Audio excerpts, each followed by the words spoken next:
Sinampal ng asawa ko ang sarili naming anak dahil lang humingi si Miko ng isang simpleng birthday cake. Akala ko, iyon na ang pinakamasakit na sugat sa buhay ko. Pero kinabukasan, sa harap mismo ng mga mata ko, binigyan ng asawa ko ng isang mamahaling iPad ang kanyang pamangkin na may ngiti ng purong pagmamalaki. Noon, dumating ang tatay ko at nakita ang marka ng sampal sa pisngi ng kanyang apo. Hindi ko pa nakita kailanman ang tatay ko na ganoon kagalit. Sa harap ng lahat, binitiwan niya ang isang matinding babala na nagpatawa lang sa asawa ko nang may pang-aalipusta. Walang sino man ang nag-akala na ang babalang iyon ang magiging simula ng pagguho ng buong buhay ng asawa ko. Bago tayo magpatuloy sa puso ng kuwentong ito, para sa mga nag-subscribe na at nag-like, nawa ay magkaroon kayo ng mabuting kalusugan at punuin ng kasaganaan ang inyong buhay. Mag-comment kung mula sa ang lungsod o probinsya sa Pilipinas kayo nanonood. Sana'y maging kapaki-pakinabang ang video na ito at makakuha tayong lahat ng mahalagang aral. Panoorin ang video hanggang sa dulo. Ang pangalan ko ay Ana. Kung may magtatanong sa akin kung kailan nagsimulang magbago ang buhay ko, ang sagot ay hindi noong kami nag-annul.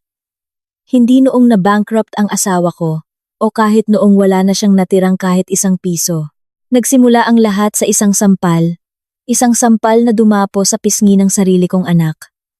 Noong araw na iyon, 7 kaarawan ni Miko.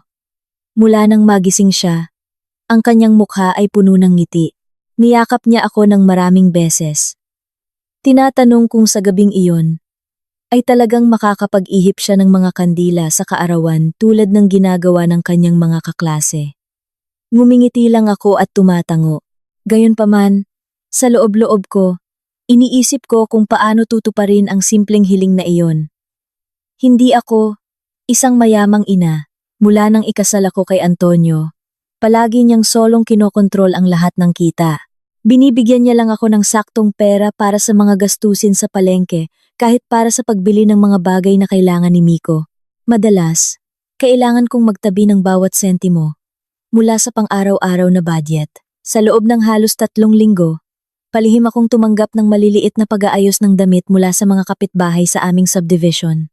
Sa gabi, pagkatapos matulog ni Miko, nakaupo ako at nananahi hanggang sa manakit ang aking mga mata. Hindi malaki ang ibinabayad sa akin, ngunit sapat na para makabili ng isang maliit na birthday cake sa bakery. Hindi ito isang multi-layered na cake o mamahaling cake, isang simpleng cake lang na may 7 kandila. Gusto kong makita si Miko na nakangiti. Iyon lang. Noong umagang iyon, habang binibilang ko ang mga perang papel at barya, nakinita ko sa pananahi. Biglang pumasok si Antonio sa silid. "Ano yan?" tanong niya. Agad kong tinakpan ng palad ko ang pera. Wala. Hinawakan ni Antonio ang braso ko ng marahas. Ilang piraso ng perang papel ang nakita. "Bakit mo tinatago yan?" Sinubukan kong ngumiti. Kaarawan ni Miko ngayon. Gusto ko siyang bilhan ng maliit na cake. Hindi pa ako tapos magsalita nang ganap na nagbago ang ekspresyon ni Antonio. Walang sabi-sabi. Kinuha niya ang lahat ng pera sa kamay ko. Agad kong sinubukang pigilan siya. Pinagpaguran ko ang perang yan sa pananahi. Para kay Miko yan. Inilagay ni Antonio ang mga perang papel sa kanyang wallet. Masyado mong binibaby ang bata, pero gusto niya lang naman. Hindi pa ako tapos magsalita nang putulin ako ni Antonio. Ang kaarawan ay hindi nagpapabukod tangi sa sinuman. Isa pa, ang pag-ihip ng kandila ay pagsasayang ng pera. Yumuko na lang ako. Hindi dahil sa takot, kundi dahil ayaw kong marinig ni Miko ang aming pagtatalo.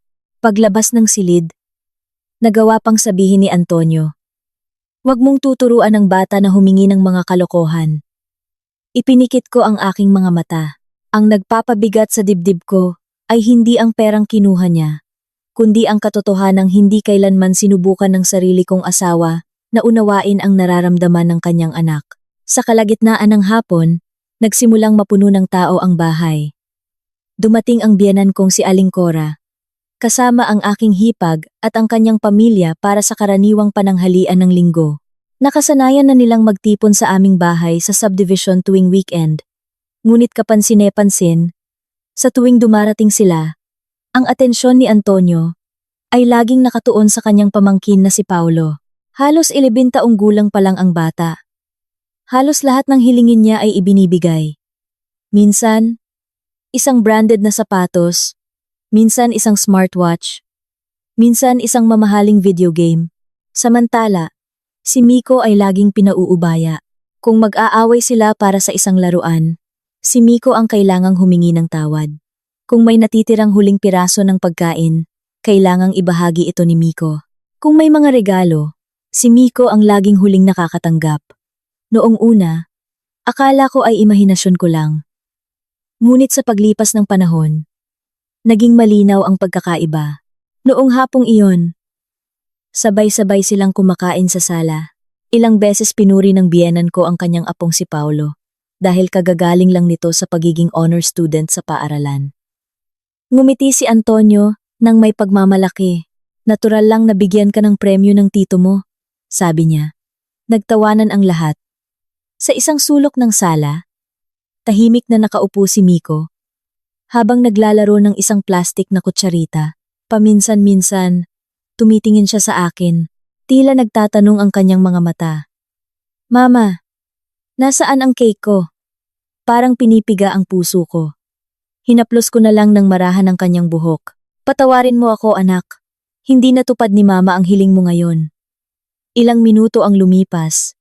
Habang nagkukuwentuhan pa rin sila, dahan-dahang tumayo si Miko. Lumakad siya patungo sa kanyang ama. Ang kanyang mga kamay ay nakahawak sa laylayan ng kanyang damit dahil sa kaba.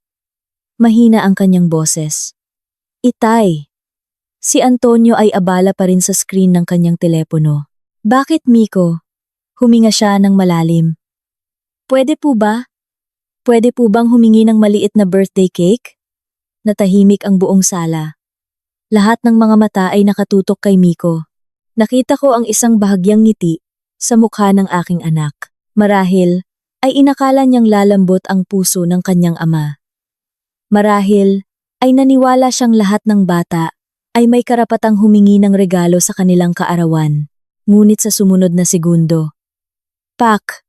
Isang malakas na sampal ang bumasag sa katahimikan. Tumilapon ang maliit na katawan ni Miko at bumagsak sa sahig. Hawak pa rin ng kanyang kamay ang plastik na kutsarita na gumulong sa ilalim ng mesa. Mama! Isang pigil na bulong ang kanyang boses. Agad akong tumakbo para yakapin siya. Namumula ang kanyang kaliwang pisngi. Tuloy-tuloy ang agos ng kanyang mga luha nang walang tunog. Humarap ako kay Antonio na nanginginig ang buong katawan. Antonio, humingi lang siya ng cake. Imbes na kumalma, tumayo si Antonio at tinuro ang mukha ni Miko. Kung bata pa lang ay tuturo ang humingi, paglaki niyan ay magiging spoiled at walang silbi. Sumang-ayon ang biyenan kong si Aling Cora. Tama yan, Antonio. Kailangang palakihin ang mga bata nang may kamay na bakal. Humagikgik ang aking hipag. Tiningnan ko ang kanilang mga mukha isa-isa. Walang lumapit kay Miko. Walang nagtanong kung masakit ang pisngi niya. Walang nag-isip na sobra ang sampal na iyon. Ang tanging ginawa nila ay pumanig kay Antonio. Niyakap ko si Miko ng mas mahigpit. Ngunit hindi ko inakala na kinabukasan ay may gagawin si Antonio na lalong magpapalalim ng sugat sa puso ni Miko ng 1,000 beses pa. Noong gabing iyon, nakatulog si Miko ng walang imik. Hindi na siya umiyak. Iyon mismo ang mas nakakatakot para sa akin. Karaniwan, pagkatapos umiyak, yayakapin niya ako at ikukuwento ang anumang nasa isip niya. Ngunit sa pagkakataong ito, niyakap niya lang ang kanyang paboritong unan at ipinikit ang kanyang mga mata ng mas mabilis kaysa karaniwan. Bago siya tuluyang makatulog, bumulong ang kanyang maliliit na labi.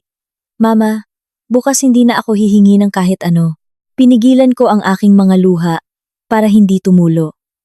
Ang pangungusap na iyon ay patuloy na umalingaw-ngaw sa aking isipan hanggang kinaumagahan. Kinabukasan, muling napuno ng ingay ang bahay. Nagkataon na sadya palang pumunta ang biyenan ko dahil dadaan daw ang pamangkin ko pagkatapos ng klase. Ayon sa kanya, may inihandang sorpresa si Antonio para dito. Wala akong interes na malaman kung ano iyon. Ang isip ko ay nakatuon lamang kay Miko, na mula pa nang magising ay napakatahimik. Karaniwan, tatakbo siya sa hardin para maglaro ng kanyang mga maliliit na kotse. Ngunit hindi sa araw na iyon. Nakaupo lang siya mag-isa sa beranda habang may idinodrawing sa isang lumang kuwaderno. Lumapit ako sa kanya. Anong idinodrawing mo? Biglang isinara ni Miko ang kuwaderno. Wala po, Mama. Ngumiti ako. Kung ayaw mong ipakita, ayos lang. Sa wakas, dahan-dahan niyang binuklat ang pahina. Doon, may nakadrawing na isang batang lalaki na nakatayo sa harap ng isang birthday cake na may 7 kandila. Sa tabi niya ay isang ina, walang larawan ng isang ama. Muli akong nakaramdam ng bigat sa dibdib. Hinaplos ko ang kanyang ulo, hindi makapagsalita. Pagsapit ng tanghali, isang busina ng sasakyan ang narinig sa harap ng bahay. Kararating lang ni Antonio mula sa opisina, ngunit sa pagkakataong ito, mas masaya ang kanyang muka. Sa kanyang kamay, may dala siyang isang puting paper bag na may kilalang logo ng Apple. Agad na tumakbo ang pamangkin ko, patungo sa kanya. Tito, para kanino po yan? Ngumiti si Antonio ng malapad. Makikita mo. Nagtipon ang lahat sa may pasukan. Nakatayo ako sa likuran. Hawak ang kamay ni Miko. Isang maliit na pag-asa ang sumibol sa aking puso. Marahil ay nakonsensya si Antonio. Marahil ang regalong iyon ay para talaga kay Miko. Marahil ay nadala lang siya ng galit kagabi. Hinigpitan ko nang bahagya ang hawak sa kamay ni Miko. Nakita kong nagsimulang kumislap ang mga mata ng aking anak. Tinititigan niya ang puting paper bag nang walang kurap, ang kanyang kamay. Nang hindi namamalayan, ay nakakapit sa laylayan ng aking damit. Inilabas ni Antonio ang isang patag na kahon mula sa paper bag. Nakaplastik pa ito. Agad na humanga ang biyanan ko. Naku, ang mahal niyan. Nagsimulang magtatalon sa tuwa ang pamangkin ko. Bagaman hindi pa niya ito inaangkin. Marahil ay iniisip din niyang hindi para sa kanya ang regalo. Nakatayo si Antonio na may ngiti ng kasiyahan. Pagkatapos, inilahad niya ang kahon. Para sa'yo. Nanlaki ang mga mata ng pamangkin ko. Talaga po, Tito? Oo. Dahil sa pagkuha mo ng matataas na grado at pagiging honor roll. Napuno ng palakpakan ng pasilyo. Niyakap ng biyenan ko ang kanyang apo, habang pinupuri si Antonio bilang pinakamaalagaing tito sa buong Makati. Lahat ay masayang nakangiti lahat, maliban sa isang maliit na bata na nasa tabi ko. Dahan-dahan. Binitiwan ni Miko ang kanyang kamay mula sa akin. Ang kanyang tingin ay hindi na nakatuon sa iPad. Nakatingin siya sa sahig. Walang ekspresyon ang kanyang mukha. Hindi siya galit, hindi umiiyak, tahimik lang. Isang katahimikan na mas masakit. Lumuhod ako sa harap niya. Miko, agad siyang pilit na ngumiti. Ang ganda, Mama. Sana magustuhan ni Paulo. Halos hindi ko nagawang suklian ang kanyang ngiti. Isang batang napakaliit pa ay mayroon pa ring oras na hilingin ang kaligayahan ng iba. Sa kabila ng sarili niyang wasak na puso. Hindi nagtagal, sinimulang subukan ng pamangkin ko ang kanyang bagong iPad. Pinalibutan siya ng lahat sa sofa. Nagtatawanan sila nang makita ang screen na umilaw. Abala sila sa pagpuri sa teknolohiya ng kamera. Walang nakapansin na si Miko ay dahan-dahang naglalakad patungo sa hardin sa likod bahay. Sinundan ko siya. Nakita kong umupo siya sa hagdan ng beranda, habang naglalaro ng isang kandila ng kaarawan na itinago ko kagabi sa bulsa ng aking apron. Sa totoo lang, binili ko ang kandilang iyon, bago pa man kunin ni Antonio ang pera. Hindi kailanman nasindihan ang kandila. Dahan-dahan itong pinagugulong-gulong ni Miko sa kanyang mga daliri. Mama, bakit? Mahal? Kung sa susunod na taon, huminto siya sandali. Kung hindi ako mag-celebrate ng birthday, okay lang, Mama. Ang pangungusap na iyon ang tuluyang nagpatulo sa aking mga luha. Agad ko siyang niyakap ng mahigpit. Huwag mong sabihin yan. Bakit po? Dahil ang araw na ipinanganak ka, ang pinakamasayang araw para kay Mama.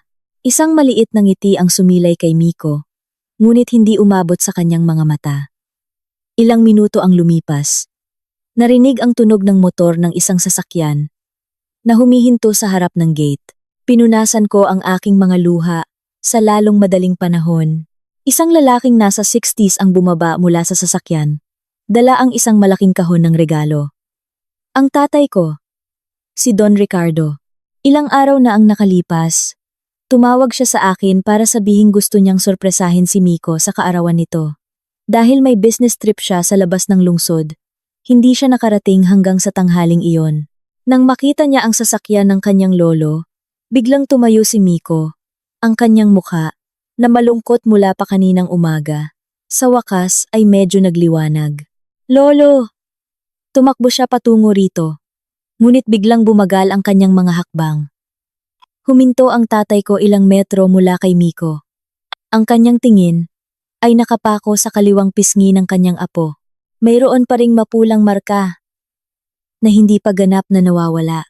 Nagbago ang mukha ng tatay ko. Agad na nawala ang kanyang ngiti. Ipinatong niya ang kahon ng regalo sa hood ng kotse nang hindi inaalis ang tingin sa mukha ni Miko. Sa napakalambing na boses, nagtanong ang tatay ko, Miko, anong nangyari sa mukha mo?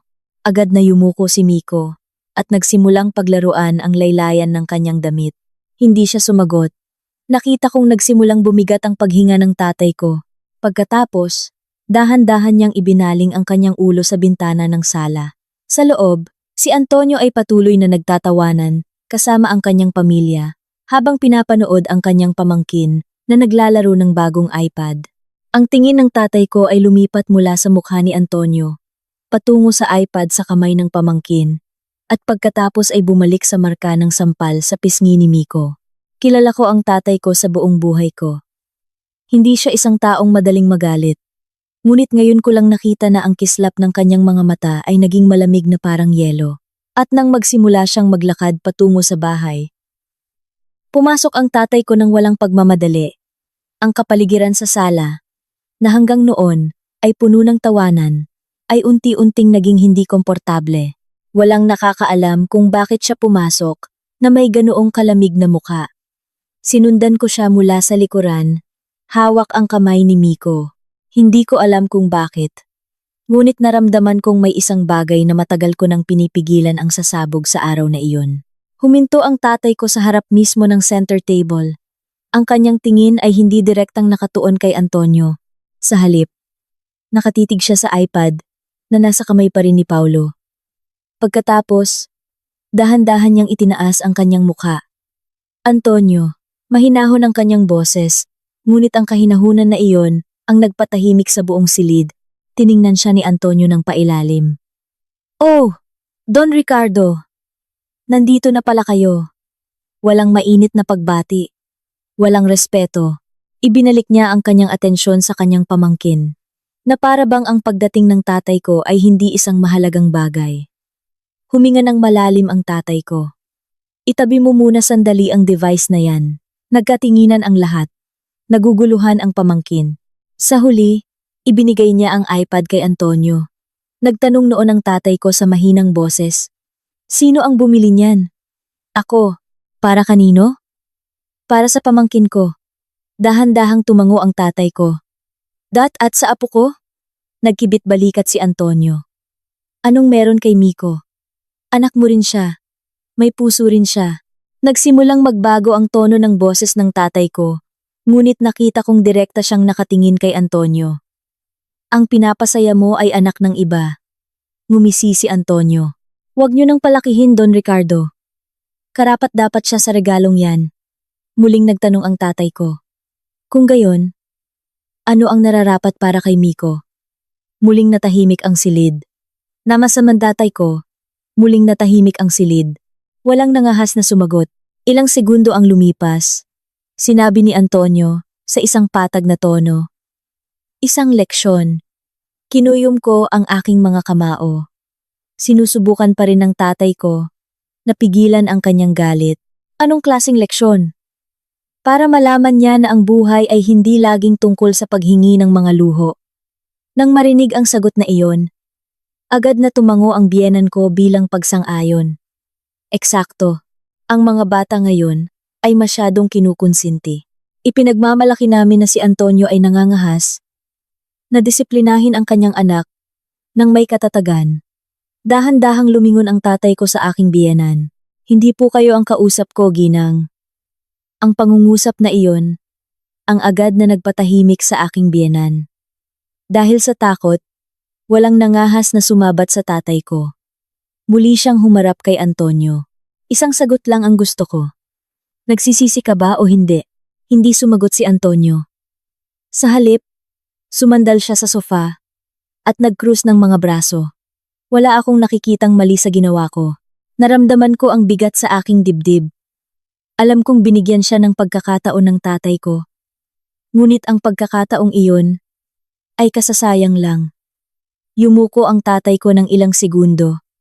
At pagkatapos, blag, hinampas niya ang mesa sa sala, gamit ang kanyang palad, nang napakalakas na umalingaw-ngaw ang mga tasa ng kape.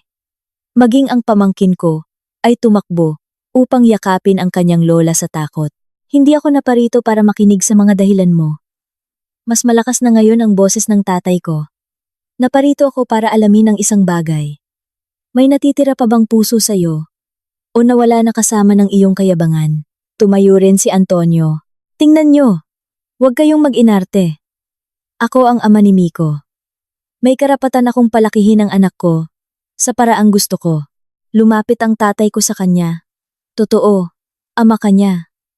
Pero, kailan pa naging karapatan ng isang ama ang yurakan ang dignidad ng sarili niyang anak? Nagsimulang mawalan ng pasensya si Antonio. Kung hindi niyo gusto ang paraan ng pagpapalaki ko sa anak ko, problema niyo na yan. Ito ang bahay ko, pamilya ko, at hindi ko kailangan ng sinumang tagalabas na mag-uutos sa akin. Lalong uminit ang usapan dahil sa mga salitang iyon.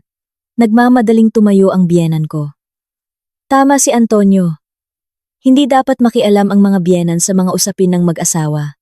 Tiningnan ko ang biyenan ko nang hindi makapaniwala. Kahit matapos makita ang lahat ng nangyari, pinili pa rin niyang ipagtanggol ang kanyang anak. Isang bahagyang ngiti ang sumilay sa labi ng tatay ko. Ngunit ang ngiting iyon ay hindi nagpakita ng kahit katiting na init. Hindi ako nakikialam. Tinuro niya si Miko na nakatayo pa rin sa likod ko. Ipinagtatanggol ko ang apo ko. Katahimikan sa sala. Pagkatapos, tiningnan ng tatay ko si Antonio nang walang kurap. Makinig kang mabuti. Mula sa sandaling ito, huwag mo na akong tatawaging biyenan o pamilya. Nanlaki ang mga mata ng lahat. Tila nagulat si Antonio sandali, ngunit isang saglit lang iyon. Pagkatapos ay humalakhak siya. Lahat ng ito dahil sa isang maliit na bagay? Isang maliit na bagay. Naging malamig na parang yelo ang tono ng tatay ko. Para sa iyo. Maliit na bagay lang ito. Pero para sa isang maliit na bata, ang sampal mula sa sarili niyang ama ay maaaring maging isang sugat na dadalhin niya habang buhay. Walang nagsalita. Maging ang tunog ng paghinga ay malinaw na naririnig. Muling nagsalita si Antonio sa mapanghamong tono. Kung gayon, ano ang gagawin ninyo? Ididemanda niyo ako? Ipahihiya? Sisirain ang buhay ko? Dahan-dahang umiling ang tatay ko. Hindi. Pagkatapos ay tiningnan niya ito nang diretso sa mata. Babawiin ko lang ang isang bagay na sa buong panahong ito ay hindi naman talaga sayo. Ang pangungusap na iyon ay nagpatinginan sa lahat. Kumunot ang noo ng biyenan ko sa pagkalito. Tila walang maintindihan ang hipag ko. Maging ako ay hindi maintindihan kung ano ang tinutukoy ng tatay ko. Si Antonio lang ang tila relax pa rin. Ngumisi pa siya nang may pang-asar. Tinatangka niyo ba akong takutin? Isang babala ito. Lalong lumakas ang tawa ni Antonio. Ano ang ipang-aagaw niyo sa akin? Ang bahay na ito ay nakapangalan sa akin. Bayad na ang kotse ko. Ang construction company ko ay lumalago. Lahat ito ay pinaghirapan ko. Hindi siya kinontra ng tatay ko. Tiningnan niya lang si Antonio sandali. Isang kakaibang tingin. Hindi tingin ng galit, kundi tingin ng isang taong kagagaling lang sa pagkumpirma ng isang malaking desisyon. Pagkatapos ay kinuha niya ang kahon ng regalo na iniwan niya malapit sa pinto. Bago umalis, huminto sandali ang tatay ko. Nang hindi lumilingon, sinabi niya sa mahinang boses, Antonio, ipinagmamalaki mo ang lahat ng mayroon ka ngayon. Ingatan mo yan, dahil simula bukas ng umaga, sisimulan mong mawala ang lahat. Lumabas siya ng bahay. Dahan-dahang nagsara ang pinto. Hindi nagtagal. Narinig ang tunog ng motor ng kanyang sasakyan na papalayo. Sa loob ng ilang segundo, naghari ang katahimikan. Pagkatapos, humalakhak ng malakas si Antonio. Nakakatawa ang tatay mo. Dahil galit, nagbabanta ng mga kalokohan. Ngumiti rin ang biyenan ko. Hayaan mo na. Alam mo naman ang mga matatanda. Lilipas din yan. Nakatitig lang ako sa pinto, kung saan kalalabas lang ng tatay ko. Hindi ko alam kung bakit. Ngunit naramdaman kong, ang banta na iyon, ay hindi lang isang bugso ng damdamin. Kilala ko ang tatay ko sa buong buhay ko. Hindi siya nagsasalita ng walang magandang dahilan. At sa unang pagkakataon, nagsimula akong matakot sa kung ano ang mangyayari. Pagkatapos sumikat ang araw kinabukasan. Noong umagang iyon, mas maaga akong nagising kaysa karaniwan. Ang bahay ay nasa malalim na katahimikan. Umalis na si Antonio papunta sa kanyang opisina sa Makati. Bago pa man sumikat ang araw, sinabi niyang mayroon siyang mahalagang pulong sa mga investor at ilang developer para sa mga proyektong nagkakahalaga ng milyon-milyon sa Batangas. Hindi ko ito masyadong pinag-isipan. Ang isip ko ay abala pa rin sa imahe ni Miko, na mula pa kahapon ay mas maraming oras na tahimik kaysa nagsasalita. Naghanda ako ng simpleng almusal at dinala siya sa hintayan ng school bus. Bago sumakay sa bus, lumingon si Miko sa akin. Mama, bakit, anak? Pagbalik ko mamaya, pwede ba kitang yakapin? Nang matagal, ngumiti ako habang hinahaplos ang kanyang buhok. Pwede mo akong yakapin hanggat gusto mo. Dahan-dahang tumango si Miko at naglakad patungo sa pinto ng bus. Tinitigan ko siya hanggang sa mawala ang kanyang maliit na figura sa gitna ng iba pang mga mag-aaral. Bandang 9 ng umaga, tumunog ang aking cellphone. Lumitaw ang pangalan ni Antonio sa screen. Sinagot ko ito. Ngunit bago pa man ako makapagsalita, narinig ko ang boses ni Antonio na sumisigaw sa isang tao. Paano nangyaring kinansela nila ang pulong ng biglaan? Narinig ko lang ang malabong mga boses sa kabilang linya. Ilang segundo ang lumipas. Naputol ang tawag. Inakala kong nawalan siya ng signal. Ngunit pagkalipas ng 15 minuto, muling tumunog ang aking telepono. Sa pagkakataong ito, hindi si Antonio, kundi si Laura, ang sekretarya sa kanyang opisina. Ana, si Sir Antonio, nakontak ka na ba niya? Oo, kanina lang. Kung tatawag siya ulit, pakisabi na lang na hinahanap namin siya ng husto. Hinahanap? Anong nangyayari? Ninenerbiyos ang boses ng babae. Ilan sa mga pinakamahalaga nating kliyente ang nagkansela ng kanilang mga pulong ngayon. Biglaan. Sabay-sabay lahat. Ano? Lahat sila. Sabay-sabay ngayong araw? Tanong ko nang may pagtataka. Oo, Ana. Lahat sila. Sagot ni Laura, na halatang nanginginig ang boses. Nagsimula akong makaramdam na may kakaibang nangyayari. Sa lahat ng taon ng pagsasama namin ni Antonio, hindi ko kailanman narinig na maraming mahahalagang kliyente ang nagkansela ng kanilang mga agenda sa iisang araw. Pagsapit ng tanghali, nakatanggap ako ng isa pang tawag sa pagkakataong ito mula kay Antonio. Nang sagutin ko, iba ang kanyang boses. Mas matinis, mas mabilis, tulad ng isang taong sinusubukang pigilan ang gulat. Ana. Oo? Nakipag-ugnayan ba sa'yo ang tatay mo? Nanahimik ako sandali. Hindi ka sigurado? Hindi. Mahabang buntong hininga ang pinakawalan ni Antonio. Kalimutan mo na. At muli siyang nagbaba ng telepono. Ito ang unang pagkakataon na binanggit ni Antonio ang tatay ko pagkatapos ng kanilang pagtatalo kahapon. Sa hapon, malapit na akong sunduin si Miko. Nang muling mag-vibrate ang aking cellphone. Sa pagkakataong ito, isang maikling text message. Hinihiling lang na pumunta ako sa kanyang opisina. Pagdating ko doon, Ganap na kakaiba ang kapaligiran. Karaniwan, ang labi ng kumpanya ay laging puno ng mga kliyente at empleyado. Ngunit sa araw na iyon, tila desyerto. Ang ilang empleyado ay nagkumpol-kumpol at nagbubulungan. Nang makita nila akong pumasok, agad silang natahimik. Naglakad ako patungo sa opisina ni Antonio. Bukas ang pinto. Sa loob, si Antonio ay pabalik-balik habang hawak ang kanyang cellphone. Maputla ang kanyang mukha. Sa wakas, dumating ka. Anong nangyayari? Hindi siya direktang sumagot. Sa halip, inabot niya sa akin ang isang folder na may ilang dokumento at sulat. Binasa ko isa-isa. Ang una ay ang pagwawakas ng kontrata para sa pagtatayo ng isang industrial park. Ang pangalawa ay mula sa isang malaking housing developer. Halos pareho ang nilalaman. Nagpasya silang suspindihin ang lahat ng negosasyon. Itinaas ko ang aking tingin. Paano nangyari ito? Iyan ang sinusubukan kong alamin. Huminga ng malalim si Antonio. Lahat ay nangyari sa loob lang ng ilang oras. Bago pa man ako pumasok ang operations director na may tensyonadong mukha. Antonio, lumalala ang sitwasyon. Kakatawag lang ng supplier natin ng bakal. Tumanggi silang magpadala ng materyales hanggat walang garantiya ng pondo. Agad na tumayo si Antonio. Hindi tayo nagkaroon ng problema sa kanila sa lahat ng mga taon na ito. Sabi nila, ang desisyon ay galing sa kanilang head office. Ano ang dahilan? Umiling ang direktor. Ayaw nilang magbigay ng paliwanag. Hindi pa sila tapos mag-usap nang tumunog ang telepono sa opisina. Sa pagkakataong ito, mula sa accounting department, ang boses na lumabas sa speakerphone ay nagpatahimik sa buong silid.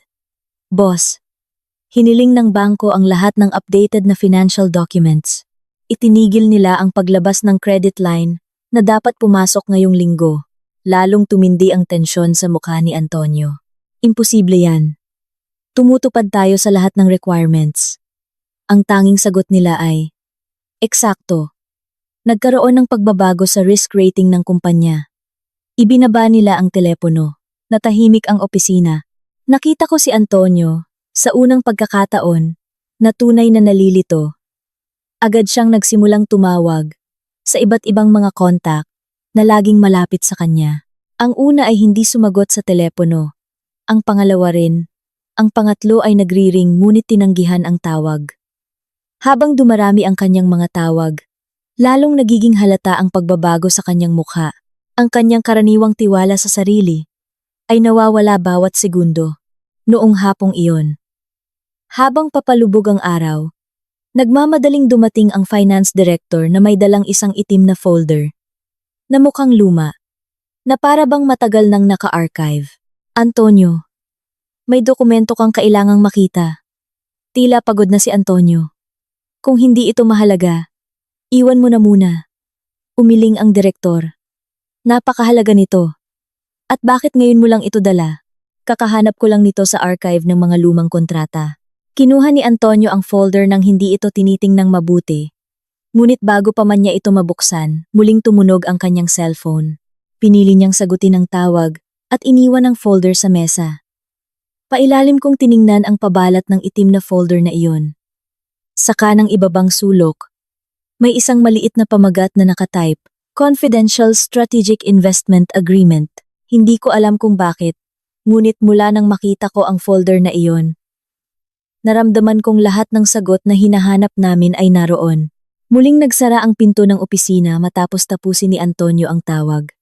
Ang kanyang ekspresyon ay mas lalong kahabag-habag. Hindi ko pa siya nakitang ganoon. Sa lahat ng taon ng aming pagsasama, palaging ipinapakita ni Antonio ang tiwala sa sarili. Kahit na nahaharap sa mga problema, lagi niyang sinasabi na lahat ay nareresolba sa pera at mga koneksyon. Ngunit iba ang araw na iyon. Nakatitig siya sa kawalan sa kanyang desk, na para bang sinusubukang intindihin kung ano ang nangyayari. Nakatayo pa rin ang finance director sa harap ng mesa. Tinuturo ang itim na folder na hindi pinansin. Antonio, hindi natin ito maaaring ipagpaliban. Bumuntong hininga ng malalim si Antonio. Ano ang nasa dokumentong yan? Dahan-dahang inilipat ng direktor ang folder patungo kay Antonio. Pakibasa ang huling pahina. Natahimik ang buong silid. Binuksan ni Antonio ang folder na may mukha ng pagkainis. Ang mga unang pahina ay naglalaman ng mga ulat ng capital injections mula sa mga nakaraang taon. Inilipat niya ang pahina. Mga teknikal na detalye pa rin ng pamumuhunan. Hanggang sa wakas ay huminto siya sa isang pahinang puno ng mga pirma at selyo ng notaryo. Nakita ko kung paano nagbago ang kislap ng kanyang mga mata. Nagsimulang kumunot ang kanyang noo. Binasa niya ulit. At pagkatapos ay sa pangatlong beses, nagsimulang manginig nang bahagya ang kanyang mga kamay. Ito, mahina ang boses ni Antonio, parang bulong. Anong kontrata ito? Mahinang sumagot ang finance director. Ito ang kontrata ng pag-rescue sa kumpanya. 5 taon na ang nakalipas. Nagulat din ako. Pag-rescue sa kumpanya. Lumingon sa akin ang direktor. Marahil ay hindi mo ito nalaman, Ana. 5 taon na ang nakalipas. Halos mag-declare ng bankruptcy ang kumpanya. Tiningnan ko si Antonio. Sa buong panahong ito, hindi niya kailanman nabanggit sa akin ang tungkol sa panahong iyon. Ang tanging alam ko ay dumaan sa paghihirap ang kanyang negosyo. At pagkatapos, ilang buwan ang lumipas, bigla itong nakaranas ng matinding paglago. Ipinagpatuloy ng finance director ang kanyang paliwanag. Noong panahong iyon, tinanggihan tayo ng lahat ng bangko para sa mga pautang. Halos lahat ng supplier ay nagsuspinde ng kanilang mga serbisyo. Hindi man lang makabayad ng sahod ang kumpanya. Kung hindi pumasok ang isang investor noong panahong iyon, nagsara na sana ang kumpanya. Nagsimula kong maunawaan ang takbo ng usapan. At sino ang investor? Hindi direktang sumagot ang direktor. Itinuro niya lamang ang pangalan ng korporasyon na nakaprint sa huling pahina. Binasa ko ng dahan-dahan. Hindi pamilyar sa akin ang pangalan ng investment company. Gayunpaman, sa ilalim mismo nito ay nakalista ang pangalan ng majority shareholder. Nang mabasa ko ang pangalang iyon, natigilan ako. Ang tatay ko, si Don Ricardo. Tila nalunod sa katahimikan ng opisina. Nakatitig si Antonio sa pangalang iyon, nang walang kurap, na para bang gusto niyang mali ang kanyang binabasa. Imposible yan! Dahan-dahang tumango ang finance director. Sinuri na namin ang lahat ng talaan ng notaryo. Walang pagkakamali. Hirap pa rin akong maniwala. Hindi kailanman sinabi sa akin ng lumipat ang finance director sa ibang mga pahina ng dokumento. Ang unang injection ay 20 milyong piso. Lumipat ng pahina. 6 na buwan pagkatapos, nagdagdag ng 11 milyon. Susunod na pahina, isa pang 20 milyon. At sa huling pahina, 2 milyon pa, isang kabuuang 75 milyong piso. Huminga ako ng malalim. Sa unang pagkakataon, naintindihan ko kung bakit napakabilis lumago ng kumpanya ni Antonio sa mga nakaraang taon. Lumalabas na may ibang kamay na sumusuporta sa kanya sa likod ng mga anino. Nakaupo pa rin si Antonio. Tulala. Lalong namumutla ang kanyang mukha. Bakit? Bakit hindi ko ito nalaman? Sumagot nang maingat ang finance director. Dahil iyon ang kahilingan ng investor. Hiniling niyang panatilihing mahigpit na lihim ang kanyang pagkakakilanlan. Lahat ng komunikasyon ay ginawa sa pamamagitan ng isang parent company. Ipinikit ko ang aking mga mata sandali. Nagsimula akong maalala ang maraming bagay na dati ay tila kakaiba. Sa tuwing nagkakaproblema ang kumpanya ni Antonio, sa paanuman, ay laging may malaking proyekto na dumarating. Sa tuwing nanganganib ang cash flow, laging may sariwang pondo na pumapasok. Sa buong panahong ito, naniniwala akong lahat ay bunga ng pagsisikap ni Antonio. Ngayon, lahat ay nagkakatugma na. Muling lumipat ng pahina ang finance director. Mayroon pa! Antonio. Dahan-dahang itinaas ni Antonio ang kanyang ulo. Ano? Sa kontratang ito, may isang espesyal na clause. Anong clause? Huminga ng malalim ang direktor bago sumagot. Ang investor ay may karapatang bawiin ang lahat ng pondo ng agaran. Kung sa tingin niya ay nilalabag ng tumatanggap na entity, Ang mga napagkasundo ang pangunahing halaga. Pangunahing halaga? Tumango ang direktor. Integridad, katapatan, at moral na responsibilidad sa pamilya. Nakita kong nagsimulang kumuyom ang mga kamao ni Antonio. Sa unang pagkakataon, nagpakita ang kanyang mukha ng pagsisisi. Sa isang mahinang boses, nagtanong siya, "At kung gamitin ng investor ang karapatang iyon?" Hindi sumagot ng salita ang finance director. Inabot niya ang isang notarized letter na kararating lang noong umagang iyon. Binuksan ito ni Antonio. Ang dokumento ay naglalaman lamang ng ilang maikling formal na linya. Ang investment company ay nagpapaalam ng opisyal at agarang pagtigil sa lahat ng susunod na rounds of financing. Kinakansela ang lahat ng nauugnay na credit lines at hinihiling sa kumpanya ang pag-liquidate ng lahat ng obligasyon nito, alinsunod sa mga tuntunin ng kontrata. Walang mga banta o matapang na salita, ngunit ang nilalaman ng sulat na iyon ay mas nakakatakot kaysa sa sigaw ng sinuman. Tiningnan ko si Antonio. Hawak pa rin niya ang papel na may nanginginig na mga kamay. Dahan-dahang gumalaw ang kanyang mga labi. "Sigurado ka bang gawa ito ng tatay mo?" Hindi ako sumagot dahil sa kaibuturan ng aking puso. Alam ko na ang sagot. Ilang segundo ang lumipas. Muling nagsalita ang finance director. "Sa totoo lang, mayroon pang mas masamang balita." Itinaas ni Antonio ang kanyang tingin. "Mayroon pa?" Lumunok ang direktor.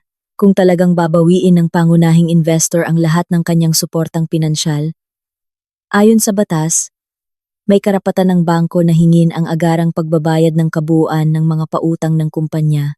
Muling natahimik ang silid, at sa sandaling iyon mismo, dito ko napatunayan ang tunay na takot sa mga mata ng isang lalaking palaging naniniwalang hindi siya matitinag. Mula noong araw na iyon, naging isang kakaibang lugar ang aming bahay hindi dahil nagbago ang mga muebles, kundi dahil ang lalaking nakatira dito ay hindi na ang dati. Halos hindi na umuuwi si Antonio bago maghating gabi, at kung umuwi man, direkta siyang nagkukulong sa kanyang opisina. Walang tigil ang tunog ng kanyang telepono. Minsan ay nagsasalita siya sa tono ng pagsusumamo, minsan ay sumisigaw sa galit, at minsan ay nananatiling tahimik ng matagal bago ibaba ang telepono nang walang imik. Pinili kong huwag magtanong. Alam kong anumang sagot na lalabas sa kanyang bibig ay puno lamang ng galit. 2 araw ang lumipas. Lumabas ang mga unang balita, hindi sa telebisyon, kundi sa mga messenger group ng mga empleyado. Nag-message sa akin ang isa sa mga babae mula sa administration. "Ana, totoo bang may malubhang problema ang kumpanya?" Binasa ko ang mensahe ng ilang beses.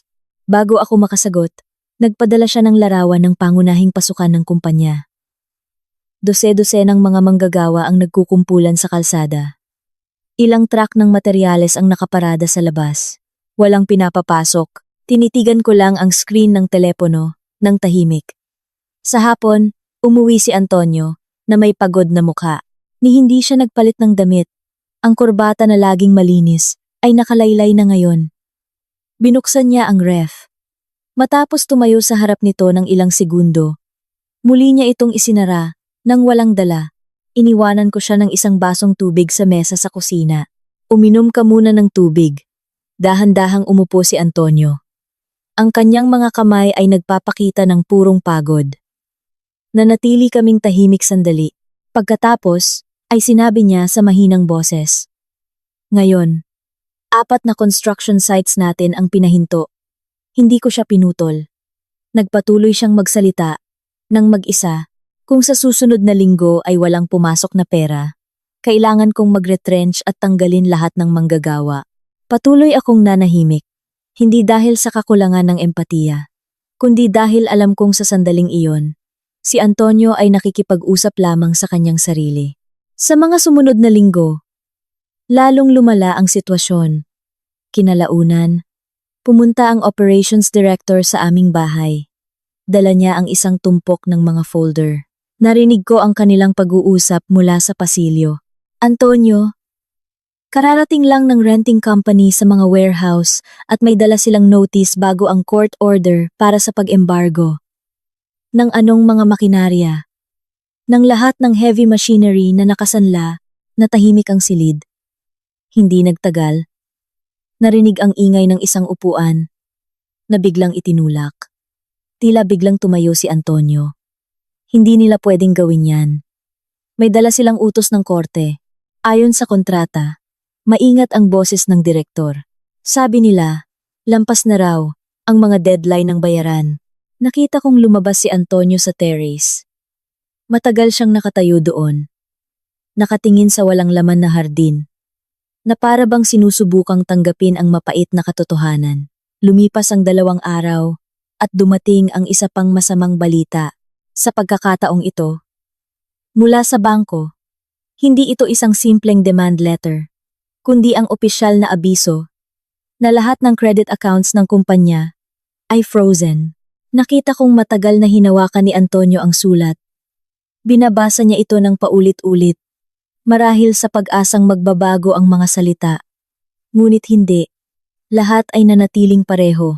Noong gabing iyon, malakas ang ulan. Nang isasara ko na sana ang bintana ng sala, nakita kong may isang kotseng pumarada sa harap ng aming bahay. Ilang lalaking nakasuit ang bumaba na may dalang mga folder. Nagpakilala sila bilang mga appraiser. Medyo naguluhan ako hanggang sa magalang na sinabi ng isa sa kanila, "Ginang, sinusunod lang po namin ang proseso. Naparito kami para i-assess at inventory ang lahat ng ari-arian na nakalista bilang collateral sa kaso ng pag-embargo." Nakita kong namutla na parang papel ang mukha ni Antonio. Sinubukan niyang magpaliwanag, ngunit mahigpit na ginawa ng mga appraiser ang kanilang trabaho. Kumuha sila ng mga larawan ng bahay sa subdivision, itinala ang mga plaka ng mga sasakyan, at idinukumento ang bawat mahalagang ari-arian, walang iskandalo. At ang mismong malamig na burokrasya na iyon, ang nagpadama sa kapaligiran na mas nakakasakal. Kinaumagahan, nagmamadaling dumating ang biyenan kong si Aling Cora. Ang kanyang mukha ay nagpapakita ng purong gulat. "Antonio, kailangan mong ayusin ang gulong ito ngayon din. Ano na lang ang sasabihin ng mga kapitbahay kung maembargo ang bahay natin?" Ito ang unang pagkakataong narinig kong mas nag-aalala ang biyenan ko sa kahihiyan kaysa sa sitwasyon ng sarili niyang anak. Patuloy siyang nagsalita nang walang tigil. "Kung kailangan mo ng pera, ibenta mo ang rest house sa Tagaytay. Ibenta mo ang mga kotse. Ang mahalaga ay hindi madungisan ang pangalan ng pamilya." Yumuko lang si Antonio. Ilang oras ang lumipas. Dumating ang aking hipag, ngunit hindi para magbigay ng suporta, kundi para kunin ang iPad na laging dala ng kanyang anak. Umiiyak daw ang bata dahil natatakot itong baka maembargo rin ng mga appraiser ang device niya. Nang walang halos palitan ng salita, umalis sila ng sada. Pinanood ko si Antonio mula sa malayo. Tinitingnan niya ang kotse ng kanyang kapatid na nawawala sa dulo ng kalsada. Ang mga taong dati ay araw-araw na pumapaligid sa kanya para tamasahin ang bunga ng kanyang tagumpay ay nagsisimula ng dumistansya. Walang nag-alok ng tulong. Walang nagsabing mananatili sila sa kanyang tabi.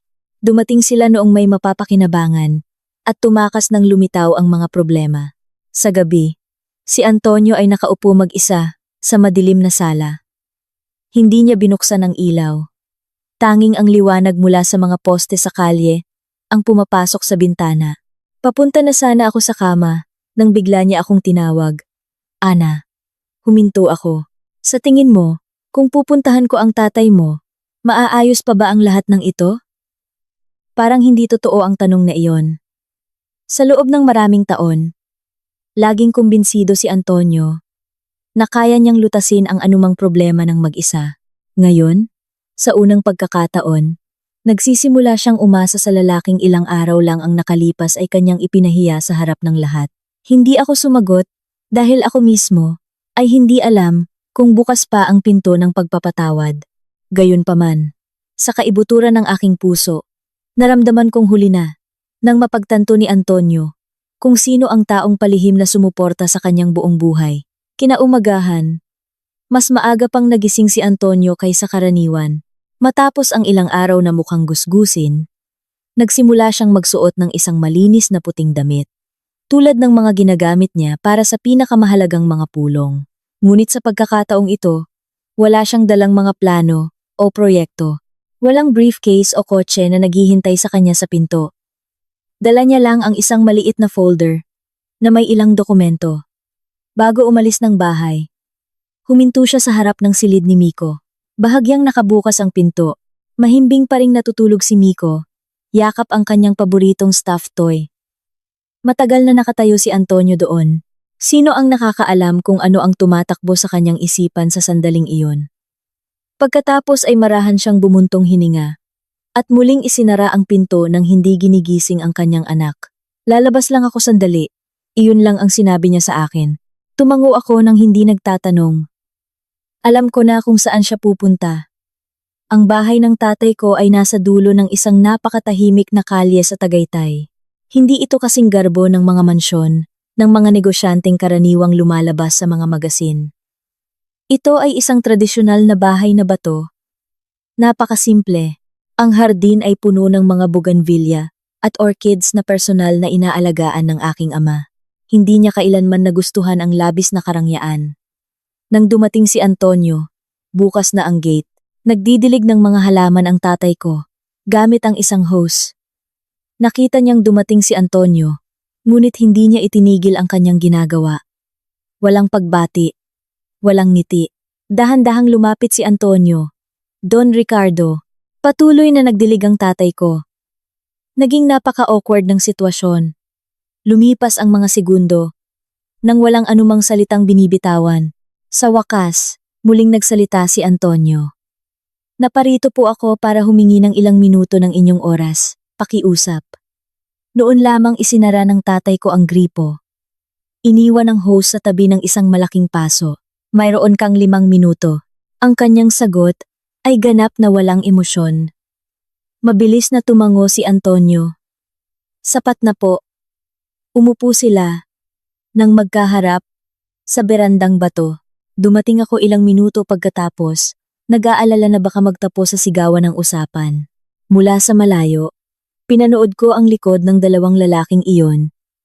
Isang ama na sinusubukang protektahan ang kanyang apo.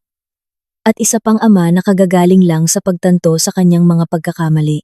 Inilabas ni Antonio ang folder. Don Ricardo, alam ko pong nagkamali ako sa maraming bagay. Oh. Alam ko rin pong labis kayong nadismaya. Katahimikan. Hindi po ako naparito para magdahilan. Naparito po ako para humingi ng isang pagkakataon. Sa wakas ay itinaas ng tatay ko ang kanyang tingin. Isang pagkakataon? Opo. Ang pagkakataong ayusin ang mga bagay-bagay. Tinitigan siya ng mabuti ng tatay ko. Naparito ka ba bilang ama ni Miko? O bilang may-ari ng kumpanya? Natigilan si Antonio sa tanong. Ilang segundo ang lumipas, sumagot siya sa isang bulong. Naparito po ako bilang pareho. Dahan-dahang umiling ang tatay ko. Iyan ang problema mo. Hindi mo pa rin naiintindihan. Tumingin si Antonio ng may pagkalito. Ipinagpatuloy ng tatay ko.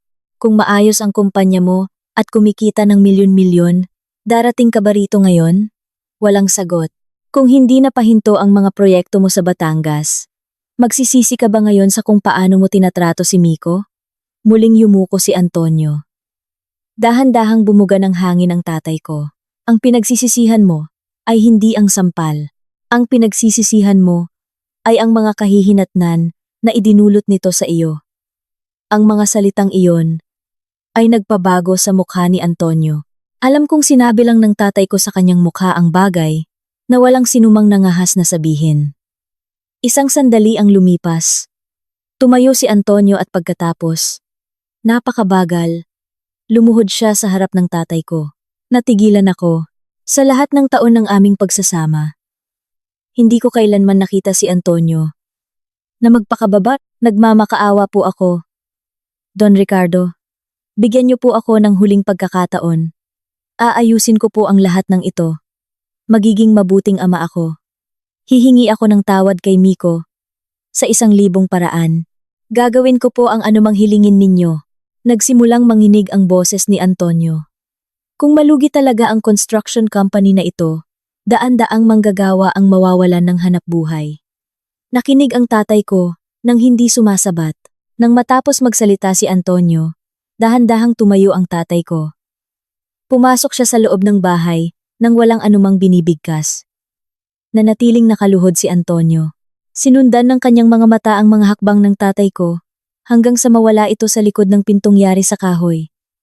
Naisip ko na baka lumalambot na ang puso ng tatay ko, na baka nirerepaso niya ang buong sitwasyon. Ilang minuto ang lumipas. Muling bumukas ang pinto. Lumabas ang tatay ko na may dalang isang puting kahon na may lasong asul. Hindi ito gaanong kalaki. Halos kasing laki ng isang kahon ng cake.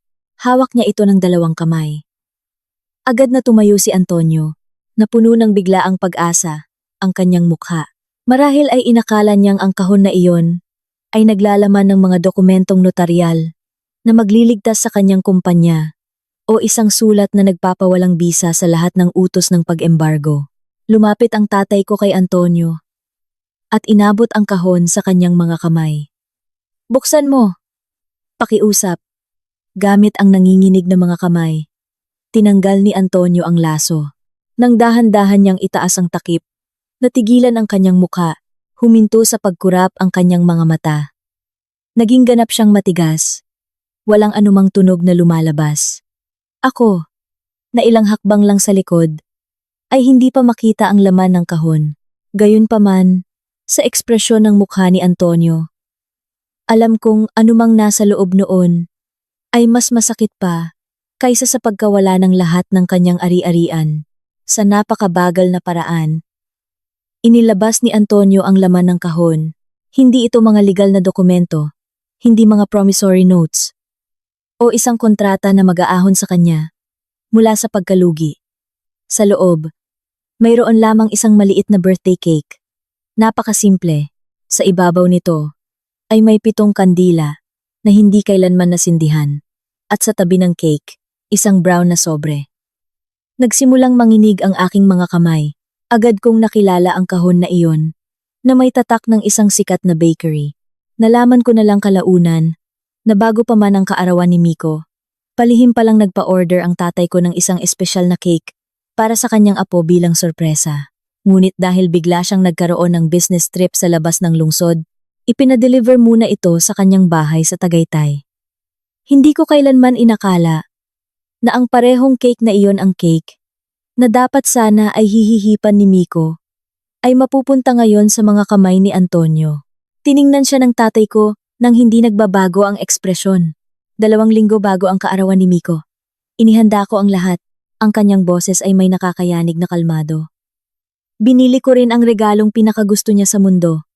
Isang asul na bisikleta na may kasamang maliit na helmet, at ginawa ko iyon dahil ang pinakamalaking pangarap ko ay makita ang aking apo na tumatawa. Patuloy na nakatitig si Antonio sa cake. Walang tigil ang panginginig ng kanyang mga kamay. Nagpatuloy ang tatay ko, pero nang tumawid ako sa pinto ng bahay niyo, ang tanging nakita ko ay ang pulang marka ng kamay mo sa kanyang pisngi. Muling natahimik ang beranda. Hinihipan ng hangin ng umaga ang mga halaman sa hardin. Walang nagsalita. Sinadya kong itago ang cake na ito. Hindi dahil umaasa akong magbabago ka, kundi para isang araw ay mapagtanto mo kung gaano kasimple at kamura ang kaligayahang hinihiling ng isang anak. Hinugot ng tatay ko ang isa sa mga kandila mula sa cake. Inilagay ito sa harap ng mga mata ni Antonio. Hindi humihingi sa'yo ang apo ko ng sports car. Hindi siya humihingi ng mansyon sa Forbes Park. Hindi siya humihingi ng mga bank account. Ang gusto niya lang ay ang pagkakataong hipan ang 7 simpleng kandila kasama ang kanyang ama. At ni hindi mo man lang maibigay yon. Sa wakas ay bumuhos ang mga luha ni Antonio. Sa unang pagkakataon mula nang makilala ko siya, umiyak siya ng walang tigil, nang hindi man lang sinusubukang itago ito. Sa isang boses na halos hindi marinig, nagawa niyang sabihin, nabigo ako ng tuluyan. Dahan-dahang tumango ang tatay ko. Hindi ka nabigo noong araw na bumagsak ang kumpanya mo, Antonio. Nabigo ka noong mismong araw na huminto nang umasa ang anak mo sa sarili niyang ama. Ang huling pangungusap na iyon ang naging pangwakas na saksak. Tinakpan ni Antonio ang kanyang mukha ng kanyang mga kamay at humagulgol ng mapait. Ngunit wala nang balikan. Wala nang mababago. Ilang linggo ang lumipas. Natapos ang proseso ng liquidation at pag-embargo sa lahat ng ari-arian ng kumpanya. Nagbago ng may-ari ang gusali ng opisina. Isinubasta ang mga makinarya. Ang marangyang bahay, na matagal nang naging pinakamalaking ipinagmamalaki ng pamilya, ay isinubasta rin ng korte. Ang mga mamahaling kotse na dati ay palamuti sa garahe, ay isa-isang hinila ng mga bangko gamit ang mga tow truck. Ang pinakagulat ko sa lahat ng ito ay hindi ang pagkawala ng mga materyal na bagay, kundi ang makita kung paano nawala na parang bula ang lahat ng mga taong dati ay araw-araw na pumapaligid kay Antonio. Nagpa siya ang biyenan kong si Aling Cora, na tumira sa apartment ng kanyang anak na babae. Sinabi niyang sa kanyang edad, hindi na niya kayang tiisin ang kahihiyan at paghihirap. Ang pamangkin na laging kinukonsinti, hindi na kailanman bumisita. Walang natira kahit isa noong nawala ang pera at luho. Sa huli, si Antonio ay naiwang ganap na mag-isa. Ako naman, ginawa ko ang desisyon na matagal ko nang ipinagpapaliban. Nagdesisyon akong makipaghiwalay ng formal. Hindi dahil bangkarote na si Antonio, kundi dahil mariin kong tinanggihan na lumaki si Miko sa isang kapaligiran kung saan ipaparamdam sa kanya na wala siyang halaga. Kumuha ako ng abogado para i-file ang legal separation at simula ng mahaba at masalimuot na proseso ng annulment. Dahil sa pagkawala ng lahat sa kanya, hindi na nagbigay ng anumang pagtutol si Antonio. Tinanggap niya na lang na tuluyan na kaming maghihiwalay. Bago kami tuluyang maghiwalay, isang bagay lang ang hiniling niya. Pwede ba akong magkaroon ng visitation rights para makita si Miko paminsan-minsan? Hindi ako agad sumagot. Tiningnan ko si Miko na mahigpit na nakahawak sa aking kamay. Sa kanyang malambing na boses, siya ang sumagot. Opo, Itay. Pwede mo akong dalawin, basta hindi ka na magagalit. Ang sagot na iyon, na napakasakit sa pagiging inosente, ay muling nagpaiyak kay Antonio. Tumango siya ng ilang beses. Hindi makapagsalita. Ngunit hindi tumakbo si Miko para yakapin siya. Nagpaalam lang ang aking anak sa kanya ng isang magalang na kumpas ng kamay at isang formal na ngiti. Sa sandaling iyon, naintindihan kong ang mga sugat sa puso ng isang bata ay maaaring maghilom, ngunit hindi na kailanman babalik sa dati. Ilang buwan ang lumipas, inimbitahan kami ng tatay ko na maglinggo sa kanyang bahay sa Tagaytay. Doon, sa gitna ng hardin, naghihintay sa amin ang isang bagong-bagong asul na bisikleta, ang mismong inihanda niya noon. Nanlaki ang mga mata ni Miko. Para sa akin po? Binigyan siya ng tatay ko ng isang mainit at puno ng pagmamahal na ngiti. Oo, champion. Regalo mo yan sa kaarawan mo. Sumugod si Miko sa kanyang lolo at niyakap ito ng buong lakas. Ang kanyang malakristal na tawa ay umalingaw-ngaw sa hardin. Isang tunog na matagal ko nang hindi naririnig. Noong araw na iyon, sinindihan namin ang 7 kandila na hindi nasindihan noon. Walang malaking handaan, walang catering, o mamahaling regalo, kaming 3 lang. Gayunpaman, ang kapaligiran ay nagbigay ng higit na init kaysa sa lahat ng yaman na aking naranasan. Bago pa man niya hipan ang mga kandila, bumulong ang tatay ko kay Miko. Lagi mong tatandaan ito. Anak, ang halaga ng isang tao ay hindi nasusukat sa mga mamahaling regalong natatanggap niya, kundi sa walang pasubaling pagmamahal na nararamdaman niya sa kanyang paligid. Tumango si Miko na nakangiti at may kumikinang na mga mata. Huminga ng malalim at hinipan ang 7 kandila sa isang buga. Nagpalakpakan kami sa tuwa. Tumingala ako sa kulay kahel na langit ng dapit hapon. Sa unang pagkakataon sa napakatagal na panahon, naramdaman kong tunay na malaya. At nang makita kong tumatawa ng malakas si Miko habang nagbibisikleta sa kanyang bagong sasakyan sa buong hardin, sa wakas, ay naintindihan ko ang lahat. Ang pinakamahusay na paghihiganti ay hindi ang makita ang isang taong mawalan ng yaman, kundi ang tiyakin na ang taong sinaktan ay magkakaroon ng isang masayang buhay, pakiramdam na minamahal, at buo. Samantala, ang taong humamak sa kaligayahang iyon ay gugugulin ang natitirang bahagi ng kanyang buhay, napasa ng isang pagsisisi na hindi kailanman magagamot, gaano man karaming milyong piso ang subukan niyang ibayad.